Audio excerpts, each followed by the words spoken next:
বিমানবন্দর থেকে শহীদ ক্ষুদিরাম পর্যন্ত সরাসরি মেট্রো পরিষেবা। আজ থেকে জয়হিন্দ থেকে শহীদ ক্ষুদিরাম পর্যন্ত সরাসরি মেট্রো। সপ্তাহে 5 দিন জয়হিন্দ থেকে দমদম বিমানবন্দর রুটে এক জোড়া মেট্রো। ফোন লাইনে রয়েছেন প্রতিনিধি ইন্দ্রনীল ঘোষ। ইন্দ্রনীল, কি জানা যাচ্ছে?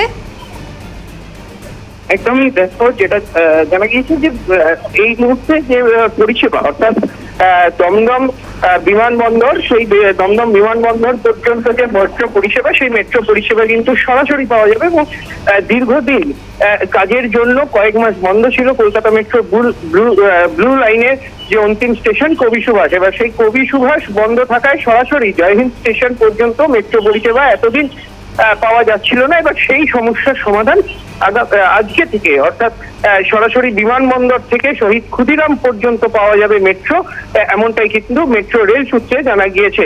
এবং দিনের প্রথম জয়হিন্দ শহীদ ক্ষুদিরাম মেট্রো মিলবে সকাল 9:36 থেকে, এবং মেট্রোটি নোয়াপাড়া হয়ে ব্লু লাইনের প্রতিটি স্টেশন হয়ে পৌঁছবে শহীদ ক্ষুদিরামে, এমনটাই কিন্তু জানা গিয়েছে। এবং রাত 9টায় আরো একটি মেট্রো ছাড়বে জয়হিন্দ থেকে শহীদ ক্ষুদিরামগামী, এমনটাই কিন্তু মেট্রো রেল সূত্রে জানা গিয়েছে। সঙ্গে থাকো ইন্দ্রনীল।